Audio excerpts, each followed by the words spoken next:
Olá, boa tarde, pessoal. Que bom encontrar vocês aqui na nossa transmissão ao vivo em mais um webinar AB. Eu estou hoje com o Marco Silva, que é presidente da Nissan do Brasil. Marco, bem-vindo. Muito obrigado pelo convite. Prazer estar aqui. Uma honra te receber. Estou muito feliz, estava falando para o Marco aqui, que esse é o webinar com o maior número de inscritos que a gente já teve até hoje. Então, obrigada a todos vocês que estão aí acompanhando a gente. E olha aí, Marco, que responsabilidade. Que moral, que golpe. Pessoal, como sempre, antes de tudo, eu agradeço aos nossos patrocinadores que apoiam essas conversas e acreditam nisso, que a gente está perto de vocês, a gente trocar ideias, que é isso que constrói, então, a BASF, que recebe a gente aqui na Casa E, uma casa conceito deles, muito especial, aberta à visitação, e a Logigol, que faz centrais multimídia super conectadas, que tornam os carros melhores e mais interessantes para os clientes. É isso, gente. Vamos lá? Como sempre, estamos abertos a perguntas, então, por favor, não se intimidem, mandem as dúvidas, que ele está aqui pronto para resolver essas questões. Tudo. Então tá, vamos lá então. Para começar, você está na Nissan há mais ou menos 1 ano e meio, como você vinha me contando, e o que na Nissan como presidente, né? Você já vinha antes da área financeira, então me conta um pouco do que você encontrou na companhia e que desafios você encontrou lá e quais você conseguiu resolver até agora, o que você conseguiu construir nesse tempo. Eu estou há 3 anos e meio praticamente na companhia e eu acho que esses 3 anos e meio me deu uma boa base para acompanhar toda a evolução da Nissan nesses últimos 3 anos, no momento mais crítico, que eu diria, da indústria automobilística no Brasil. A indústria automobilística, como você sabe, teve um declínio muito grande nesses últimos 6 anos, agora começa um período de recuperação, onde nós estávamos lançando uma planta em 2014, eu tinha acabado de chegar, e lógico, uma planta nova, volume decrescendo, nós tínhamos que fazer alguma coisa. Então nós trabalhamos junto com a administração anterior na criação de um plano de resgate, num plano que a gente chama de Bridge Plan, um plano ponte, onde nós saímos de uma situação de perda financeira muito grande para voltar pelo menos acima do break-even.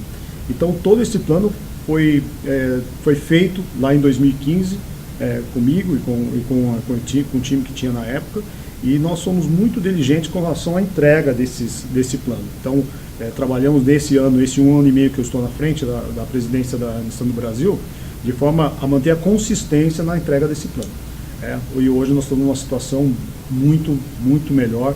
Com isso foram feitos vários projetos, no tipo, quando lançamos a planta de Resende, nós não era para ser uma planta exportadora, era só para o mercado doméstico.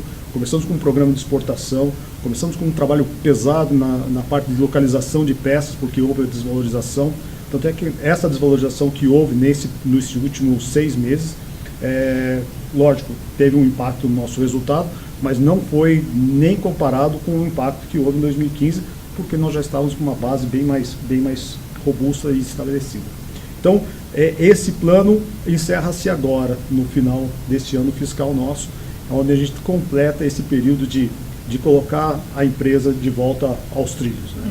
E agora, olhando para frente, lógico, uma visão mais de crescimento, uma visão muito forte de crescimento da Nissan aqui no Brasil.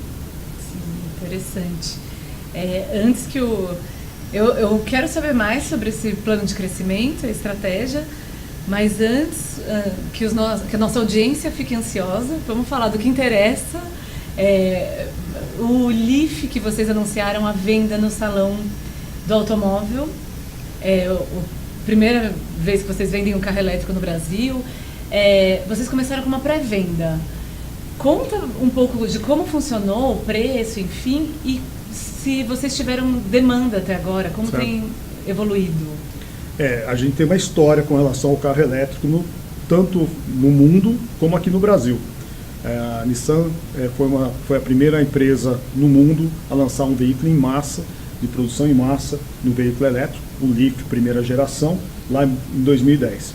Naquele período, logo depois, teve essa ideia de trazer o Leaf para o Brasil como um piloto. Então nós trouxemos por volta de 30, 35 veículos, fizemos 2 frotas, tanto na cidade do Rio de Janeiro como na cidade de São Paulo, com taxistas, onde nós pudemos ter informações importantes, coletamos informações importantes para a gente poder entender como é a utilização de um carro elétrico para fins de trabalho, né? E essas informações, assim como outras informações que nós obtivemos durante 3 anos e meio, nos deram base para poder fazer a segunda fase, que é a fase do lançamento, onde nós estamos agora, o lançamento já da segunda geração do Leaf aqui no Brasil.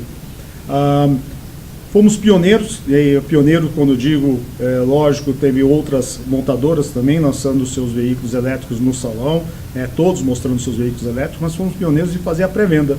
Então, trouxemos ao público não só o veículo em si, mas já a disponibilidade do veículo em solo brasileiro.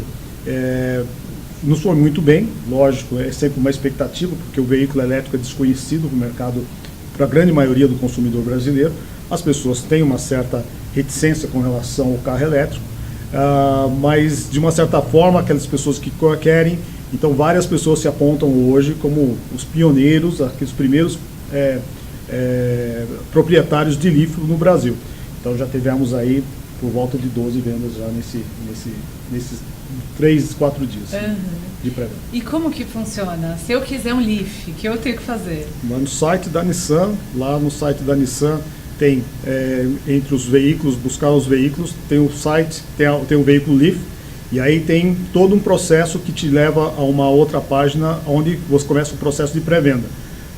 Culmina, na verdade, com um pagamento de por volta de R$5.000 como reserva para se concretizar essa pré-venda. E aí, com essa pré-venda, na verdade, a gente garante o valor fixo do preço, independente qual seja a taxa de câmbio, independente do que aconteça com os impostos, a gente mantém o preço para esses primeiros clientes que se apontam como candidatos à compra do Leaf. E quando começam as entregas? As entregas começam no primeiro semestre de 2019. Já está dentro da programação junto às fábricas. A fábrica escolhida a ser a fornecedora do Leaf para o Brasil é a fábrica do Reino Unido. Então, e é interessante porque a demanda por Leaf na Europa é muito grande, mas já tem a parte da produção já dedicada para o Brasil, assim como nós fizemos para outros países da América do Sul. E eu acho que esse ano, pegando o gancho do Salão do Automóvel, né, a gente tem a alegria de, enfim, ter um Salão do Automóvel que tem muita novidade de carro elétrico e valendo, né, para o mercado. Vocês anunciaram a GM com o Bolt, a Renault com o Zoe, enfim, tem muita coisa legal acontecendo. Me fala uma coisa, você mesmo disse, e eu lembro da época dos táxis Leaf em São Paulo, que foi uma iniciativa muito legal. Por que vocês não venderam antes? Já que vocês já tinham, estava tudo certo, era só vender. Foi a questão da redução do IPI mesmo? Na verdade, tem alguns fatores que a gente levou em consideração. Primeiro, naquele momento que nós estávamos fazendo ainda testes, era realmente para conhecer a questão do mercado no Brasil e como o carro ia se comportar em solo brasileiro no dia a dia, no trabalho no solo brasileiro. Então, com aquela informação, nós já tínhamos a intenção de trazer o Leaf para ser vendido no Brasil. Aconteceram duas coisas. Primeiro, a queda bruta do mercado brasileiro. Quer dizer, o mercado despencou. De 2012 a 2013, você tem uma queda gigante, quase metade, até 2016 da indústria. Com isso, você retraiu um pouco as vendas, a gente segurou um pouco a questão das vendas do carro elétrico. E o segundo, depois que nós vimos que sim, o mercado iria retornar, nós esperamos um ano a mais para ter já o modelo novo. O modelo novo que nós estamos lançando no Brasil, ele foi lançado no Salão do Automóvel no Japão exatamente um ano atrás, como lançamento do carro.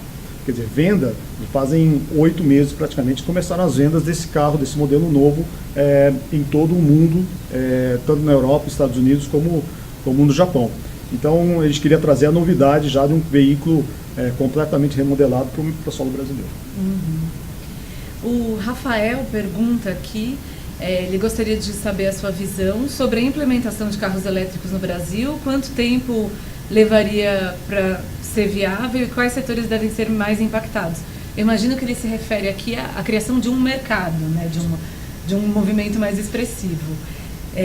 Então, qual é a sua estimativa? O mercado de veículo elétrico no Brasil ainda é muito incipiente, não existe, né?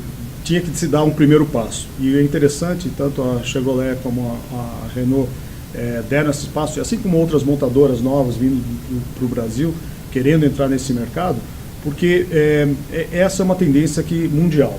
Uma tendência mundial e o Brasil não poderia ficar fora dessa tendência.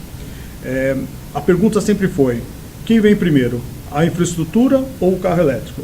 Vem o carro elétrico ou a infraestrutura?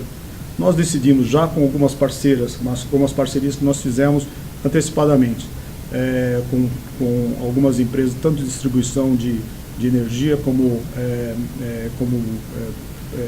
geradoras de energia, de darmos esse passo, de irmos em frente trazendo o veículo. E a infraestrutura vai vir. Então a infraestrutura do veículo elétrico, ela vai vir de forma a criar novos negócios para o país. Essa infraestrutura, lógico, não é do dia para a noite, você precisa ainda crescer e amadurecer, na verdade, esse segmento do mercado para poder ter uma infraestrutura completa. Mas hoje não impede nem um pouco o dia da pessoa utilizar o veículo em solo urbano sem ter problema nenhum de recarga. E algumas empresas, até a própria, posso falar, a BMW fez um corredor elétrico entre Rio de Janeiro e São Paulo, que também nós temos parceria no México e nos Estados Unidos com eles, e a possibilidade de você fazer recargas no meio do caminho. Ou seja, o carro elétrico, uma vez que você utiliza o carro elétrico e vê que você, dentro do seu dia a dia, você tem por volta de 40 km, 20 km, 15 km ou 120 km que você utiliza o carro por dia, você não precisa fazer recarga em nenhum momento durante o seu trajeto, sempre no momento em que o veículo está parado.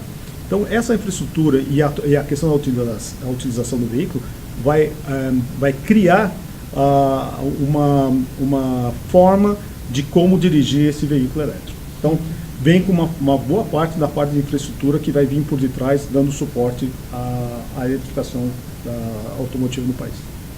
E tem algum plano de fazer, como a BMW que você citou, de investir em infraestrutura também?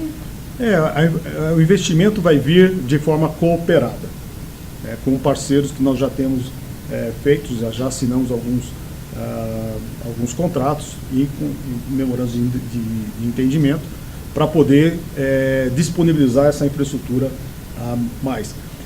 Temos conversado com algumas cidades também, isso é importante. Algumas cidades se mostram muito interessadas em ter o veículo elétrico também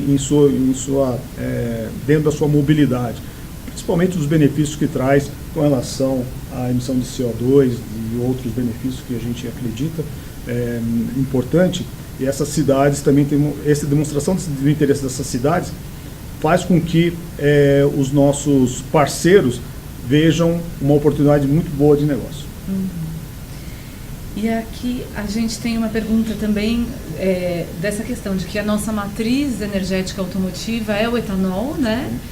Então, a sua visão sobre a eletrificação, se precisa de uma fase intermediária, que seria o híbrido, ou se vamos logo para o carro elétrico? Essa é uma pergunta interessante, porque se vê o carro híbrido como uma fase intermediária.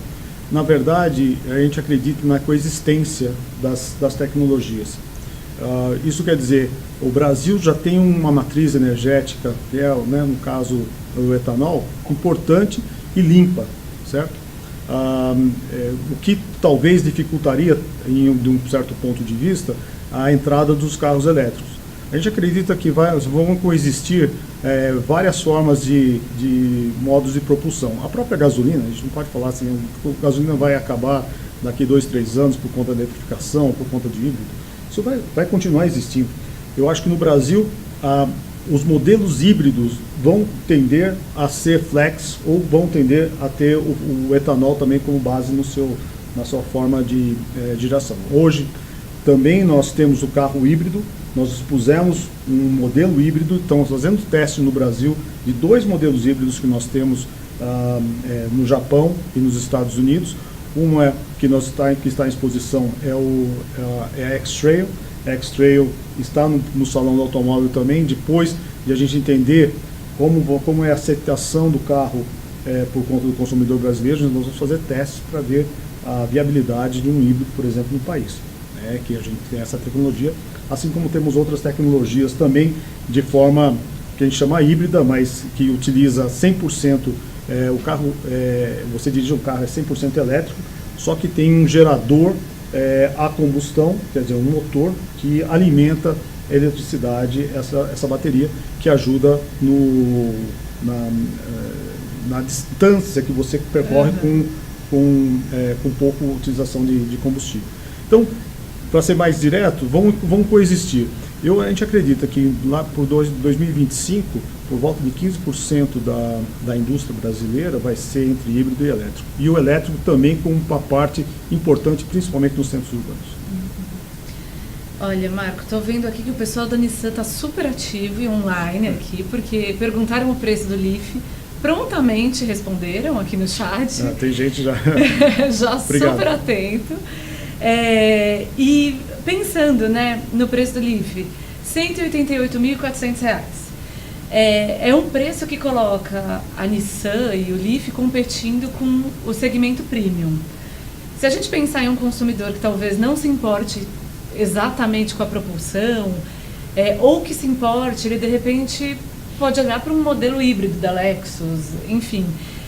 Como vocês estão planejando atender esse novo consumidor que ou é um vanguardista tecnológico, ou é um consumidor mais premium que vai procurar Nissan? Enfim, qual é a estratégia para se diferenciar e atrair o consumidor nesse novo segmento?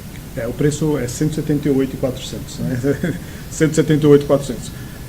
Sim, ele entra num segmento diferenciado daquilo que nós temos do veículo a combustão normal hoje.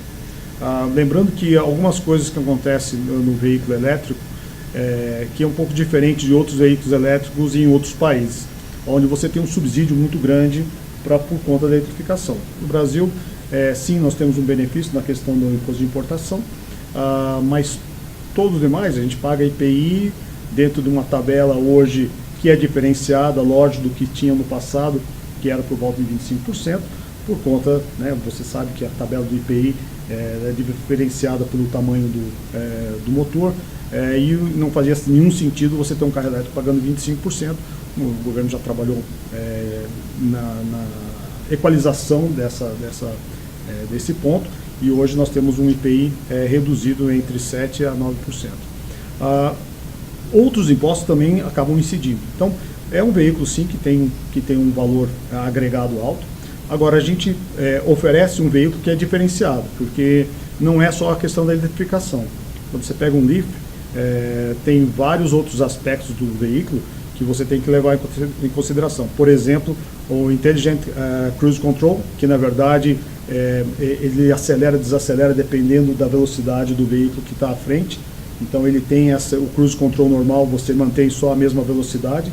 Se um carro diminuir a velocidade, ele não para. O Intelligent Cruise Control, na verdade, reduz a velocidade de forma que você mantenha a distância de segurança com relação ao veículo da frente.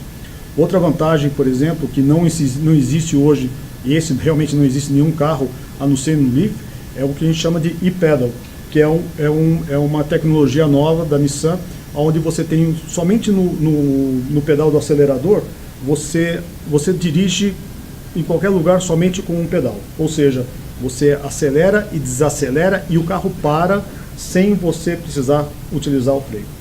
Então, em grandes cidades, em grandes centros, onde você tem um trânsito muito grande, eu tive a experiência de fazer o teste, você se readapta da mesma forma que nós readaptamos no momento que nós tivemos o carro automático, onde você saía de 3 pedais, né, com a embreagem também, e foi só para o pedal de freio e de acelerador. Com o e-pedal, você vai utilizar, na verdade, para dirigir um só pedal. Você fala assim, mas qual é a vantagem? Dirigindo, você vai ver a vantagem. Você sente a experiência. Outra coisa na questão do veículo elétrico que a gente tem que levar em consideração, quando a gente compara com os outros veículos elétricos que foram lançados aqui no Brasil também, está muito próximo a faixa de preço dos outros dois veículos que foram anunciados, é a questão do carro elétrico mesmo, a forma de dirigibilidade de um carro elétrico. Outra vez, a experiência vai fazer com que o consumidor mude o seu hábito de dirigir.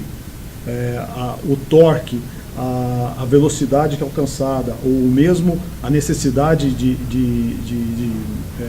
um pouco mais de força no veículo, você tem num carro elétrico que você não tem um carro a combustão.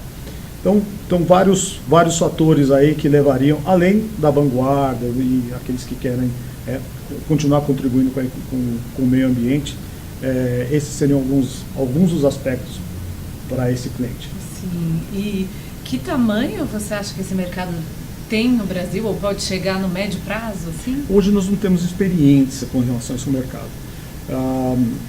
Por isso foi a necessidade de trazer e começar a comercializar esse veículo para poder entender as necessidades desse consumidor, mas mais importante, o que essas tecnologias hoje embarcadas no veículo elétrico possam oferecer para aqueles que querem ter um veículo elétrico.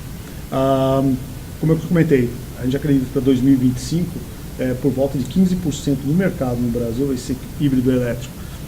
Então, a proporção aí vai depender muito da questão da fabricação até do veículo do país, ou mesmo algum tipo de incentivo que possa ter. Muito bem, agora que falamos um pouco do Leaf, acalmamos os ânimos, eu gostaria que você falasse um pouco... Não se esqueçam, www.nissan.com.br, entra lá e lá tem o Leaf. Só encomendar, gente. Só encomendar. Eu queria que você comentasse um pouco sobre a estratégia de expansão da Nissan no Brasil. O que vocês já vem cresceram um pouco em market share desde o ano passado. Quais são os planos agora? A história é recente, né? A Nissan no Brasil são 18 anos.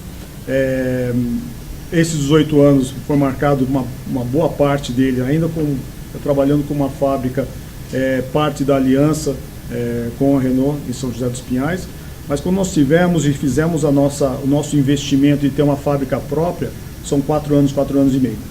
Desde aquele momento que decidimos de fazer esse investimento, de colocar uma planta no Brasil, de afirmarmos como uma empresa também colocada no solo nacional, no solo brasileiro, nós definimos um plano estratégico de investimento que culminou agora, não só no Brasil, mas também inclui a Argentina, porque a Argentina faz parte da nossa visão em termos de América Latina, de expansão e nos dois países, Brasil e Argentina. Então fizemos investimento aqui, foi feito um investimento em Córdoba para a produção da picape, da Frontier lá. Isso nos ajuda na questão do trade balance entre Brasil e Argentina e fez com que tanto a planta de lá exportasse para nós e pudéssemos dar mais veículos ou mais versões da Frontier, como nossa planta de Resende está com uma capacidade melhor utilizada exportando para a Argentina. Agora entra na segunda fase, que eu chamei a fase de crescimento. A partir de 2019, que a gente olha os próximos 5 anos, que vai até 2023, a ideia é de crescer tanto na questão de expansão de produção local, como de produtos ou renovação do nosso portfólio. E estamos aí nas margens de ter um anúncio, que vai ser formalizado mais para frente, de um plano de investimento para o Brasil agora, nos próximos 5 anos. Que boa notícia! Vocês estavam esperando o Rota 2030 para definir investimento? Quando deve acontecer? Não, na verdade está dentro do nosso tempo de elaboração do que a gente chama de midterm plan, do nosso plano estratégico de 5 anos. Lógico, o Rota 2030 é um fator importante para ser tomado em consideração, mas não é de longe o fator principal dos nossos investimentos no país. Os nossos business cases, os nossos planos de investimento tomam outros fatores que não era o Rota 2030. O Rota 2030 nos dá a base para saber qual que é as exigências, principalmente em termos de segurança veicular e de emissões, mas também o nosso plano de investimento leva muito em consideração o que o mercado nacional precisa. Então, todas as pesquisas que nós temos feito, todo o plano de investimento, não necessariamente foi baseado no Rota 2030. É só um balizador para nós. Mas nos ajuda como um plano de médio e longo prazo para a indústria brasileira no país. Marco, o Reinaldo faz a pergunta inevitável aqui. O novo governo de fato mudará os ânimos nos negócios ou somente após as primeiras ações, à medida que ele tome com sua equipe decisões corretas? A gente está vendo em duas fases. Então, a gente está vendo a fase de curto prazo, principalmente para o ano de 2019, boa parte do ano de 2019, onde vemos um crescimento na indústria automobilística, assim como deve existir alguns outros fatores aí que vão alavancar a indústria, né, em termos de inflação, taxa de juros e outras coisas. Mas esse primeiro momento a gente vê uma questão de euforia realmente e de ganho de confiança no consumidor. Acho que esse é um primeiro ponto importante para sair do marasmo que estávamos nesses últimos meses, né? O segundo ponto, é lógico, vai depender muito do que acontecer e como a política do novo governo vai tratar alguma das necessidades básicas que o país tem em termos de desenvolvimento econômico.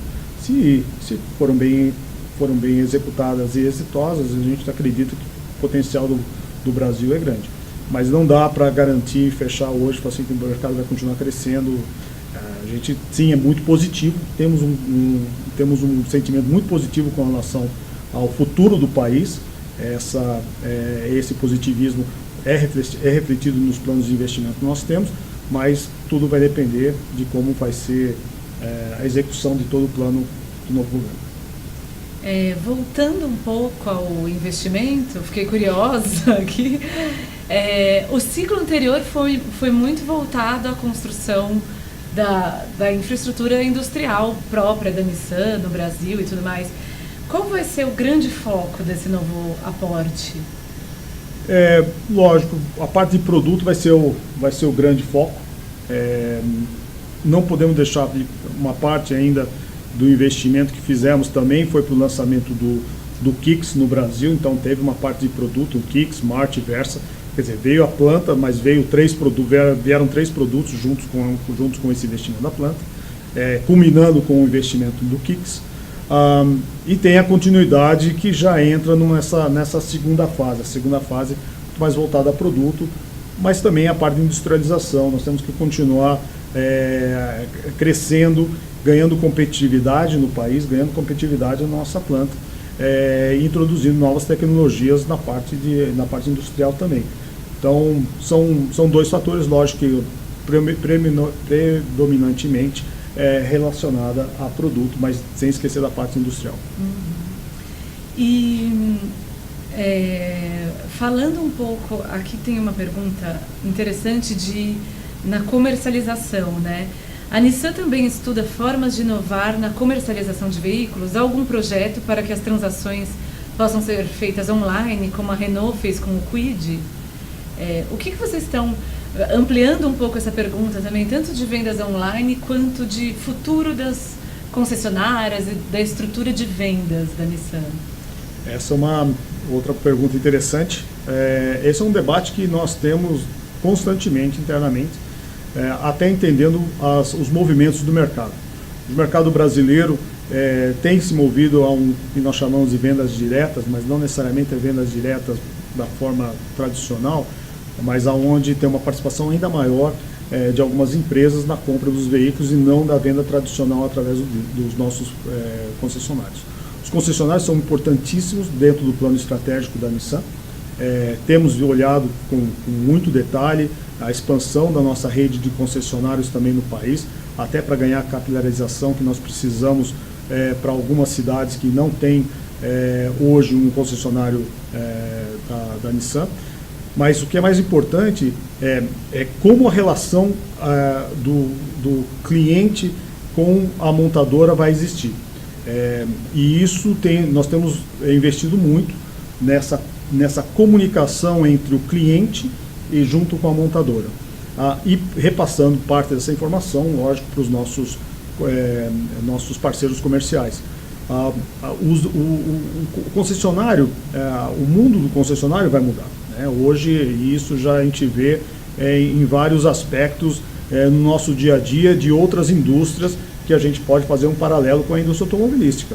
O mundo do concessionário, a relação com o concessionário, hoje um cliente que vai para um concessionário, ele já fez pesquisa ou faz pesquisa na hora que está olhando o veículo e fazendo comparação. Então, a forma de vender, a forma de fazer a aproximação ao cliente está diferente hoje. E ela vai continuar evoluindo, principalmente para a questão digital. Essa mudança nós temos que estar preparados.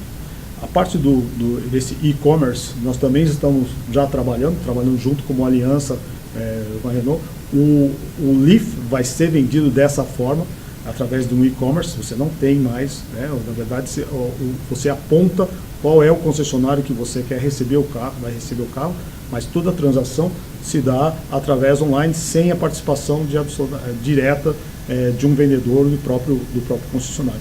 Então é uma visão de futuro que nós estamos estudando e olhando com muito detalhe.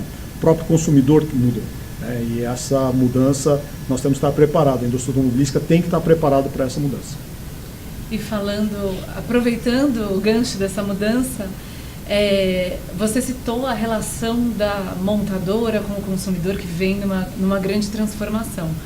Um dos meios que todo mundo está olhando para manter esse relacionamento e alimentar e construir esse relacionamento são os carros conectados, né? Usando dados e com a oportunidade de estar sempre em contato com o consumidor.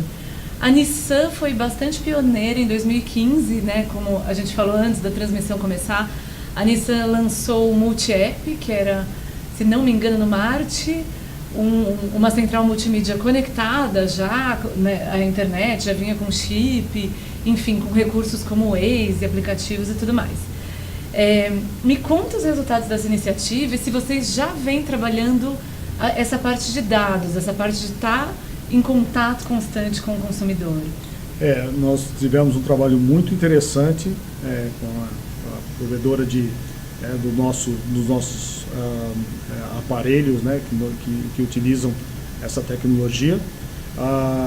Um desenvolvimento único, inicial no Brasil, para colocar essa tecnologia também em todos os nossos produtos, incluindo o Marte, que é um modelo de entrada, né, que normalmente você espera que isso esteja num carro já num nível diferenciado, um nível maior. Nós colocamos no Marte, colocamos no Versa inicialmente. A experiência foi ótima, na verdade, né? A gente percebeu que o consumidor, mais do que ninguém hoje, quando você pega um consumidor jovem que quer estar conectado, ou mesmo algumas outras pessoas que estão conectadas já no seu dia a dia, independente da sua idade, veem que o carro ele é uma complementação do dia da pessoa. E isso vai continuar acontecendo mais e mais. Nós já fomos uma segunda geração de multimídia, de central multimídia, e o resultado tem sido excelente, né? Todos os dados, as informações, a comunicação com esses clientes já podem acontecer agora de forma real, né? Praticamente online. Muito bem. Os dados, acho que na era digital é a direção que todo mundo está olhando, né? O novo petróleo, dizem. Você acha que existe aí uma oportunidade de monetização para a indústria automotiva, uma nova oportunidade? Vocês planejam isso? A parte da conexão do veículo, na verdade, abre espaço para uma série de oportunidades de negócio. Desde comunicação, de agendamento para restaurante, até quando você tem que fazer a troca do óleo do carro, do pneu, te ajuda na questão da mobilidade, como algum desses aplicativos que existem hoje com relação a trânsito urbano. Então tem uma série de benefícios que, se você olhar do ponto de vista de negócio, as oportunidades são inúmeras. Lógico, quando a gente olha isso, precisa ser muito coerente naquilo que a proposta que a empresa tem com o veículo e com os parceiros que você queira trabalhar. Então, o trabalho a ser feito, na verdade, não é um trabalho único, isolado, de uma empresa montadora querendo fazer e entregar um serviço para um cliente, mas sim serviços ou aplicativos discutidos com outros, parcerias feitas com outras empresas para poder oferecer o melhor para esse consumidor. Isso já está em andamento, nós já estamos bem avançados com relação a isso, principalmente na questão das parcerias, e mais vai ser uma realidade dentro dos nossos veículos. Muito bem. Marco Eduardo Lasmar pergunta: a Nissan possui algum projeto voltado a serviços de mobilidade? Como a exemplo da Car2Go da Mercedes ou da Maven da GM.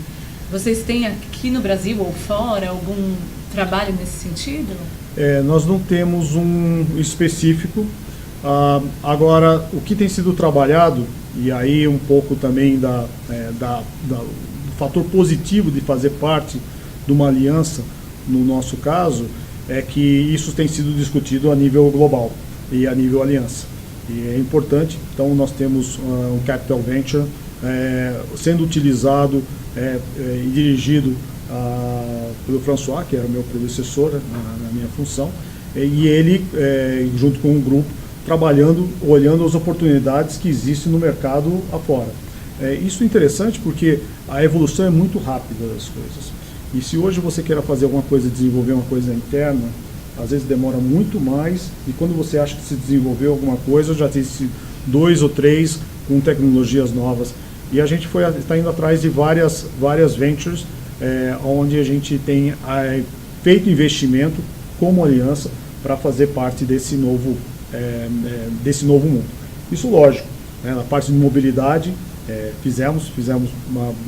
já existe a questão do carro autônomo, fizemos um investimento, chamamos uma empresa chamada WeRide, na China, fizemos um investimento recentemente, como aliança, olhando ao futuro da mobilidade.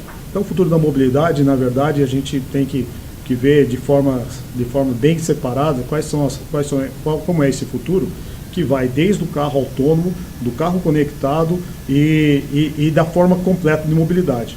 Tanto é que hoje, dentro da Nissan, a gente já não olha só 3 pilares, que tinha muito forte. A gente tinha o pilar da mobilidade autônoma, o pilar da eletrificação e o pilar da conectividade. A gente acabou colocando agora um 4º pilar, que é o pilar da mobilidade integrada, que nós já temos aqui no Brasil. Tivemos visitando alguma dessas incubadoras aqui no Brasil, com passos, eu diria, não posso adiantar, mas com passos bem concretos, de empresas que cuidam da parte de mobilidade. E mobilidade não necessariamente quer dizer veículo ou carro, e sim de toda a jornada de alguém que queira ir de ponto A ao B. Ir do ponto A ao B pode ser da forma mais rápida, da forma mais econômica ou da forma mais confortável possível. E já existem algumas startups aqui no Brasil também já trabalhando nesse sentido, que a gente já tem estado em contato. Muito bem. O Reinaldo, aproveitando esse gancho, o Reinaldo pergunta o quanto o uso de carona compartilhada, Uber, outras opções, diminui o interesse na compra do veículo. Aí aproveita, então, já que vamos falar disso, se você puder falar mais um pouco de que tipo de colaboração, relacionamento a Nissan pretende estabelecer com esse ecossistema de empresas, startups, empresas de mobilidade? Esse é um mundo novo, um mundo digital, um mundo de compartilhamento que existe em outras indústrias, e está seguramente vindo para a parte automotiva de forma mais incisiva e mais forte. O trabalho que a Nissan tem feito no desenvolvimento e compartilhamento, principalmente na questão do compartilhamento, nós temos duas fases. Tem uma que nós estamos trabalhando, que é essa que eu já comentei, olhando a mobilidade de forma mais holística, não somente para a mobilidade, para o veículo. Então, e esse é um trabalho que nós estamos fazendo, ainda não posso divulgar, mas é um trabalho que nós estamos fazendo aqui para o Brasil, olhando esse projeto de forma completa. O segundo é a parte de compartilhamento do dia a dia, e a gente já tem alguns pilotos, um piloto já em andamento, vai estar em andamento agora, no final desse ano, começo do ano que vem, que é partindo do compartilhamento interno dentro da nossa fábrica e dos nossos pacientes, né, nossos escritórios. O que eu quero dizer com isso? Nós estamos fazendo um piloto de compartilhamento, né, ou de aluguel de veículo interno, para entender um pouco como é essa dinâmica no dia a dia das pessoas, né? As pessoas, hoje nós temos uma frota grande interna nossa, e a gente pode utilizar isso de forma mais razoável e mais inteligente possível. Não adianta você ter um carro nosso, de fábrica, de frota, parado durante o final de semana, e às vezes um dos nossos colaboradores precisando de um carro, e a gente vai poder fazer essa integração através desse piloto. Outro ponto importante, que é a questão do trabalho com essas incubadoras, a gente vê isso de forma muito pragmática. A gente tem que trabalhar de forma pragmática, entendendo a necessidade, entendendo a quantidade de startups que existem aí, colocando, né, seus produtos, suas ideias ao sol, e aquelas que realmente possam fazer sentido do ponto de vista de negócio. Não do ponto de vista só de investimento, mas do ponto de vista de negócio. E esse passo, agora, no próximo ano, nós estaremos já dentro de uma delas, também fazendo parte desse mundo digital, desse mundo de startups, para ajudar não somente na questão isso é importante, não ajuda somente a questão da questão da mobilidade ou das novas tecnologias para a mobilidade, mas também para questões internas que nós temos desde nossa área administrativa, fábrica e outras atividades que nós temos. Sim, é o desafio de um elefante, que é a Nissan, colaborar com uma formiguinha. Mas é interessante, a indústria automobilística, ela é por si, a forma que se trabalha, né, pelos ciclos longos que existem de mudança de veículo, de produto, de investimento pesado, ela tende a ser muito devagar nas suas movimentações. Isso nós queremos fazer uma quebra desse processo, não só na questão do produto, mas principalmente nas questões dos processos internos, de ser uma empresa ágil, uma empresa dinâmica, uma empresa, né, jovem, com muito dinamismo. Sim. E aproveitando, né, esse desafio de ter agilidade, você citou os carros autônomos, que eu acho que é uma corrida interessante, né? Porque de um lado a gente tem startups, ou até a gente tem a Uber, tem o Google, tem uma série de empresas de tecnologia olhando para esse mercado, e tem a indústria automotiva com toda a sua experiência, mas também todas as suas amarras, né? Tem muita gente aqui perguntando, aliás, estou recebendo muitas boas perguntas, tá? Tá difícil selecionar aqui, mas muita gente está perguntando qual é a abordagem da Nissan para carros autônomos, tanto lá fora quanto no Brasil, se tem alguma experiência. Sim. E aí é interessante, acho que vale só contar rapidamente, que eu fiquei muito bem impressionada, não sei, acho que talvez tenha sido no começo desse ano ou no ano passado ainda. A Nissan fez um evento de tecnologia e trouxe uma antropóloga para falar do trabalho dela no Vale do Silício com a Nissan para estudar carros autônomos, com uma visão de como o carro vai interagir com as pessoas na cidade. Enfim, foi bem interessante. Então, imagino que a Nissan está trabalhando bem em carros autônomos. Eu ia comentar exatamente isso. Carro autônomo, para nós, é um dos pilares do nossa visão futuro. E é interessante que essa visão, não é lógico que todo mundo espera do carro autônomo, 100% autônomo, indo para lá e para cá, sem contato humano, na verdade, na forma de direção, mas ele passa por fases, né? E hoje nós temos vários features no carro, nós temos várias partes dos veículos, opcionais do veículo, que já tem esse Intelligent Mobility, né, a mobilidade inteligente já inserida nele. Então, esse, por exemplo, que eu comentei, do e-pedal, que eu comentei que tem no Leaf, ou mesmo do Intelligent Cruise Control, que você reduz e desacelera, ou acelera automaticamente, sem você precisar mantendo a distância de segurança, isso já é parte de uma direção autônoma. Nós temos o ProPilot no Japão, já desenvolvido, já estão na segunda fase, que já ultrapassa em rodovias, ou seja, o veículo autonomamente ultrapassa o outro veículo da frente. Então, essas tecnologias estão vindo e a gente acredita que para 2022 a Nissan já vai ter um carro autônomo, 100% autônomo no Japão. Esse ponto que você levantou, e também como curiosidade para todos que estão assistindo aqui, a gente fez esse evento chamado Nissan Futures, olhando para o futuro, olhando para a tecnologia e o que a Nissan está fazendo. E essa antropóloga, ela falou bem assim, ela ajuda a ensinar a máquina, aos engenheiros a programar a máquina a pensar como humano, né?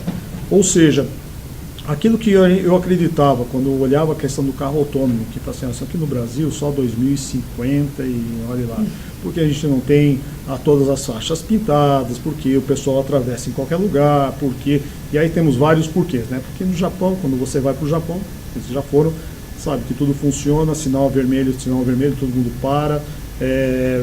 para virar à esquerda ou à direita se faz o sinal de seta, e aqui a gente não tem esse hábito normalmente, né?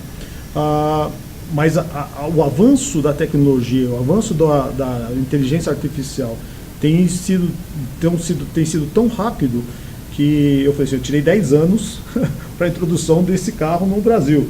Quer dizer, hoje eu acredito que em 2040 já temos carro autônomo. Estou indo para o CES, né, que é a Feira de Ciências e Tecnologia em Las Vegas, nesse próximo janeiro, e talvez eu vou sair de lá talvez com outra data para vocês com relação à introdução do carro autônomo no Brasil. O avanço da inteligência artificial é muito rápido, tem sido muito rápido e realmente é difícil de fazer um prognóstico exato, mas o Brasil com certeza fará parte dessa nova tecnologia. Que interessante.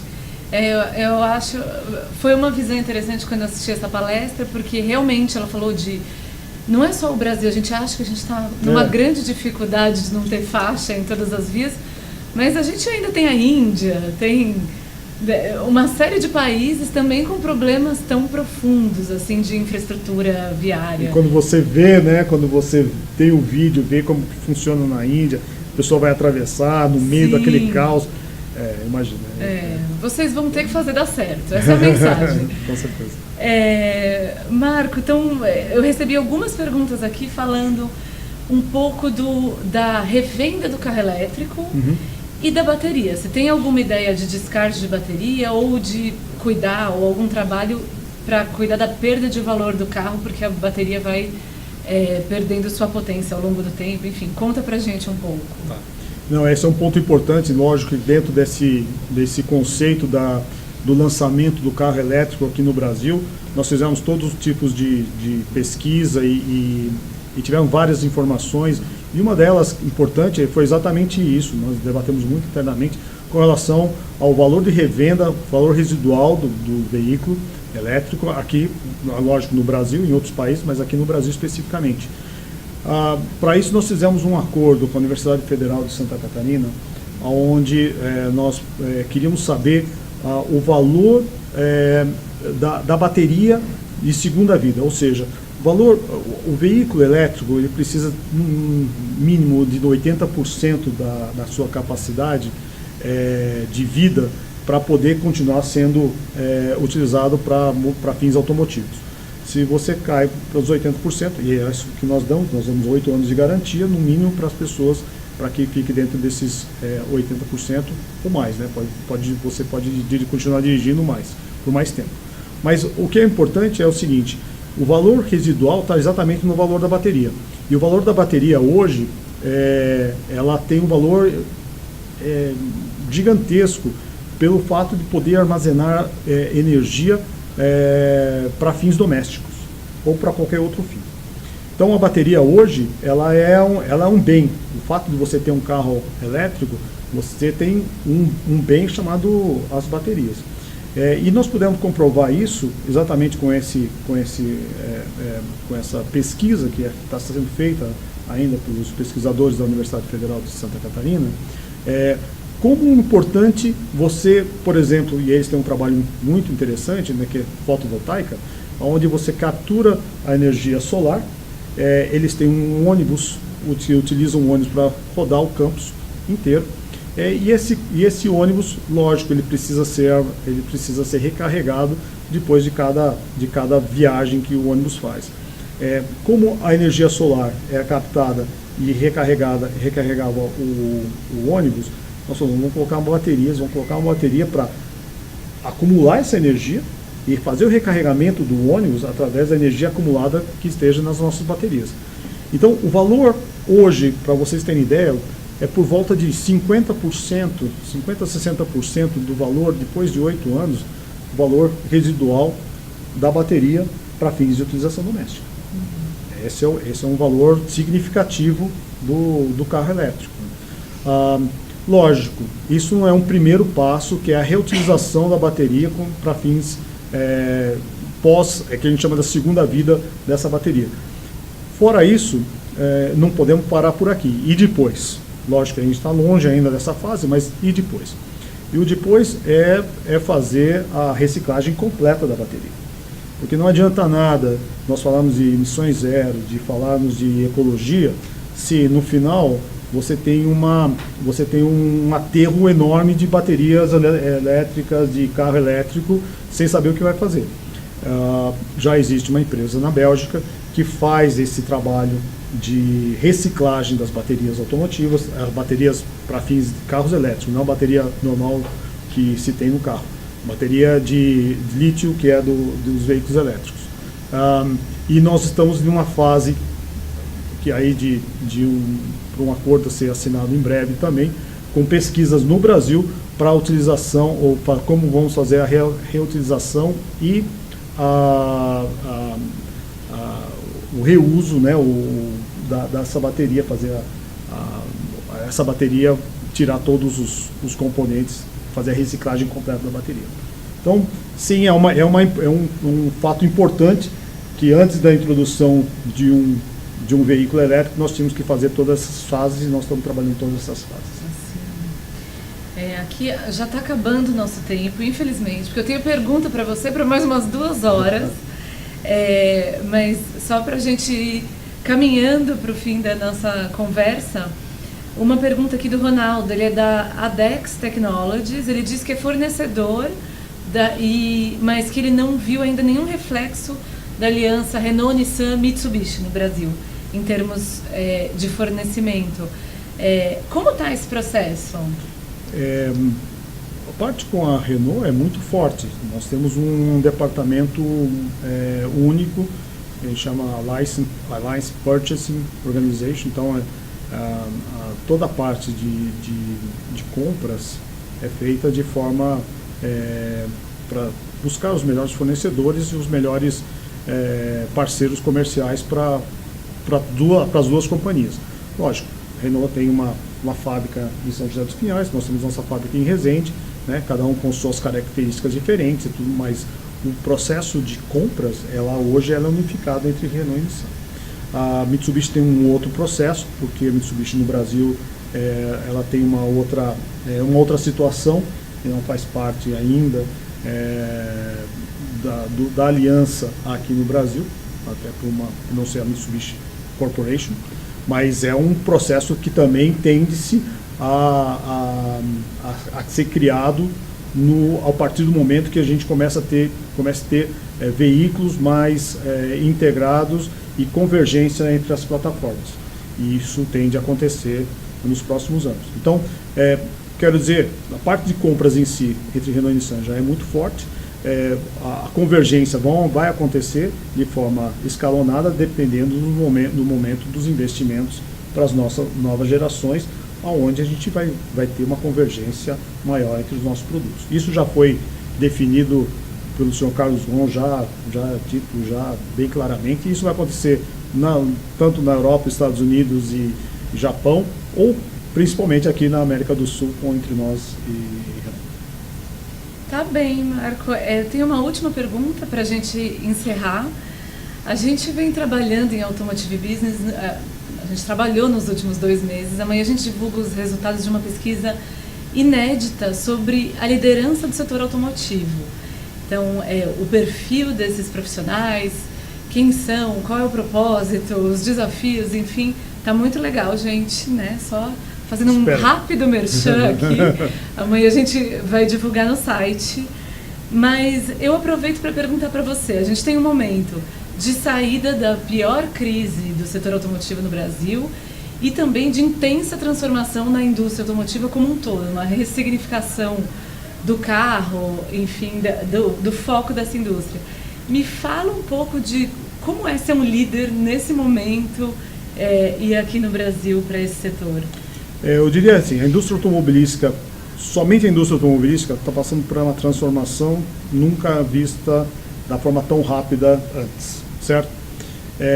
Com isso você tem que estar muito preocupado com relação a essas tendências, principalmente tendência de mercado, tendência de sourcing, tendências de industrialização. Precisa saber muito o que está acontecendo, tentar antever, né, essas tendências, porque isso é importante. Como os nossos ciclos ainda são muito longos, você errou agora, você vai ter as suas consequências aí para os próximos 5, 6 anos, né, porque você tem um ciclo muito, muito extenso. Então, o quanto você puder antever essas tendências é importante, e por isso uma estrutura de planejamento, uma estrutura de uma organização voltada para isso, você precisa ter como base de suporte para as suas decisões. O segundo ponto é o Brasil em si, que aqui, como brasileiro eu posso falar isso, né? Nosso país, ele é um país que enfrenta vários momentos bons e momentos ruins, né? Assim como outros países da América Latina. Aqui eu acho que o importante de qualquer líder é quão rápido você reage a essas mudanças. Quando se coloca um planejamento e você simplesmente obedece cegamente o seu planejamento, sem entender essas anuências para cima e para baixo, lógico, olhando para o futuro, mas sem entender essas mudanças, provavelmente você vai cometer algum erro. Então, agilidade na tomada de decisão, agilidade na percepção dessas mudanças é fundamental para que você possa ter uma situação ou de prejuízo ou de lucro. Então, é muito rápido. Eu costumava falar, né, que antigamente a gente olhava no Brasil, os ciclos, sempre acontecia isso, de 4, 5, 6 anos. Agora é 1 ano e meio. Os ciclos são mais curtos e você tem que estar adaptado a essa nova realidade. E ser rápido na tomada de decisão. Muito bem, Marco. Super obrigada pela sua gentileza de estar aqui com a gente. E a gente te sequestrou do Salão do Automóvel, né? Muito obrigada. Não, obrigado a você, obrigado a todos que estão assistindo. Muito, muito bom estar aqui hoje. Legal, gente. Pessoal, agradeço demais a participação de vocês. Foi incrível. Pena a gente não ter mais tempo para responder tantas perguntas boas. Mas, enfim, a gente segue conectada no portal Automotive Business. A gente tem uma área de inovação lá para falar sempre sobre esses assuntos. E o vídeo, essa entrevista com o Marco, vai estar online até amanhã no máximo, para quem quiser rever, mostrar para alguém, espalhar por aí. Tá bom? Eu agradeço novamente a BASF pelo apoio e a LogiGo por ser essa parceira, sempre de olho na inovação aqui do nosso lado.